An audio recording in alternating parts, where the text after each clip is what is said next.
Showdown.com here with Greg Jackson after UFC 124, St. Pierre versus Koscheck in Montreal, Quebec, Canada. Greg, one of your chief charges, George St. Pierre, was victorious in the main event tonight against Josh Koscheck. How would you assess GSP's performance over 5 rounds against his nemesis? I thought he did incredibly well. I was really impressed with his kickboxing ability, his ability to adapt when he couldn't maintain the takedown. All of the great coaches that he has, John Denar, Phil Nurse, Firas Zahabi, they all really did a great job in preparing him.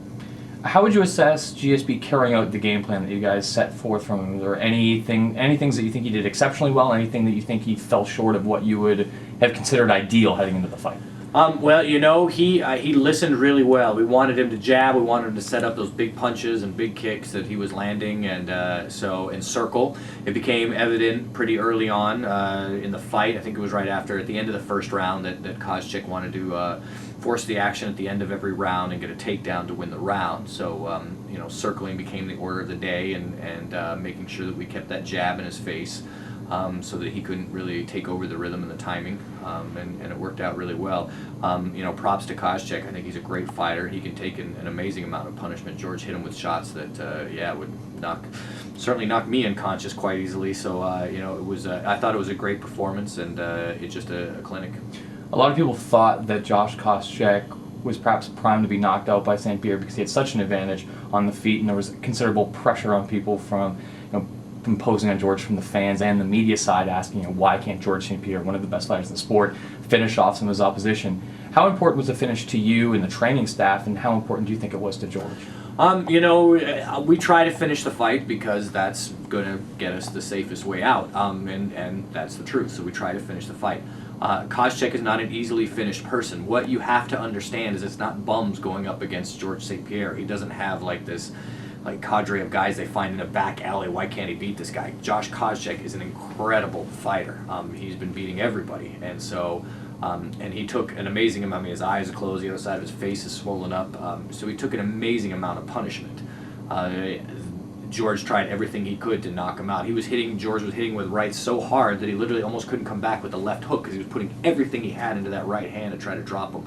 And Koscheck really stood up to the pounding. So it's one of those things that he tried really hard to knock him out, and Koscheck was really tough. And like I said, Thiago Alves, John Fitch, these guys are not. I want to make this clear. These guys are not some bums. These guys are fantastic, phenomenal fighters. And for George to win is one thing. To George to dominate is another thing. And if he's lucky enough to get some finishes in, that's great. We're trying to finish him. It's just kind of hard when they're incredibly tough. Koscheck was the last guy to officially take a round off of George 3.5 years ago when they met at UFC 74. Since then, I remember that. Since then, George has looked absolutely unstoppable in the cage. He hasn't dropped any rounds on official scorecards and even unofficial scorecards. What seems most amazing about it is that he's doing with jabs and leg kicks and double legs and knee taps, things that are as fundamental as it gets, despite the fact he's universally praised for being a unique and one-of-a-kind athlete. What do you think about that as a trainer? Do you think there's anything to be said for him dominating with the most fundamental, basic? Well, the reasons you learn fundamental is to dominate, but also keep in mind there's a lot more happening there than him just sticking his arm out.